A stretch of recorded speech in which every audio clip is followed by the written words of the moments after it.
Welcome to my channel. বন্ধুরা, বাড়িতে অতিথি এসে গেছে বা বাড়ির বাচ্চারা রবিবার করে বায়না করে বাইরের চটপটা কিছু খাবার জন্য। বন্ধুরা, আজ খুব সহজেই ঘরের জিনিস দিয়ে বানিয়ে ফেলবো চিকেন বার্গার অতুলনীয় স্বাদে। প্রথমে বোনলেস চিকেন নিয়েছি, ভালো করে ধুয়ে টক দই, গোলমরিচের গুঁড়ো, সামান্য নুন, পেঁয়াজ রসুন আদা বাটা 1 চামচে করে নিয়ে আমি চিকেনের সাথে ভালো করে মেখে আমি 20 মিনিট ম্যারিনেট করতে রেখে দিয়েছিলাম। 20 মিনিট পর একটা পেঁয়াজ, 4 কোয়া রসুন, একটা লঙ্কা, চিকেনগুলো একসাথে দিয়ে আমি মিক্সিতে একটা পেস্ট বানিয়ে নিয়েছি, জল দিইনি।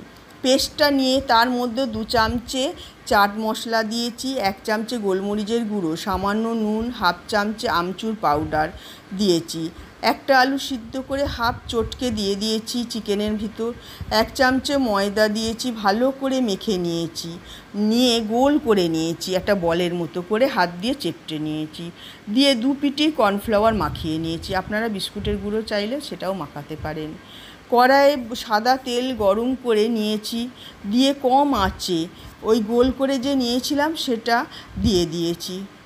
পুরটা দিয়ে আমি 1 পিঠ হতে দিয়েছি, ঢাকা দিয়ে দিয়েছি। আবার কিছুক্ষণ পর ওটাকে দেখে নিয়েছি যে হয়ে গেছে, উল্টে দিয়ে আবার ঢাকা দিয়ে দিয়েছি। 2 পিঠ আমি লাল করে ভেজে নিয়েছি কম আঁচে। একটা বার্ন নিয়েছি, নিয়ে ছুরি দিয়ে কেটে দুটো আলাদা ভাগ করে নিয়েছি, দিয়ে তাতে বাটার লাগিয়ে চাটু বসিয়ে গরম করে আমি লাল করে ভেজে নিয়েছি। দেখতে হবে যেটা যেন পুড়ে না যায়। অন্যদিকে একটা সস লাগে বার্গারের জন্য, সেটা আমি বাড়িতেই বানিয়ে নিয়েছি। 2 চামচে মেয়োনিজ নিয়েছি, 2 চামচে রেড চিলি সস নিয়েছি, 2 চামচের মতো টমেটো সস নিয়েছি, 1 চামচে মধু দিয়েছি মিষ্টির জন্য, সামান্য বিট নুন দিয়ে ভালো করে চামচে দিয়ে নেড়ে নিয়েছি আমি। এইবার বার্নটার দুদিকে এই সসটা লাগিয়ে নিয়েছি। চিকেনের প্যাটি বা পুরটা যে বানিয়েছিলাম গোল করে ওটা দিয়ে দিয়েছি।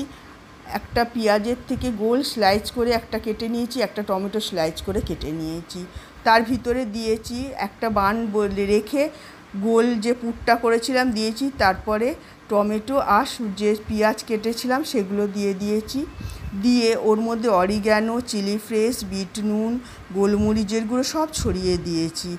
লেটুস পাতা থাকলে সেটাও দিয়ে দেবেন বন্ধুরা, খেতে খুব ভালো হয়। বন্ধুরা, একবার খেলে বারবার বাচ্চা থেকে বড় সবাই খেতে চাইবেন। একবার বানিয়ে খেয়ে দেখবেন বন্ধুরা, ভালো লাগলে লাইক আর সাবস্ক্রাইব করতে ভুলবেন না।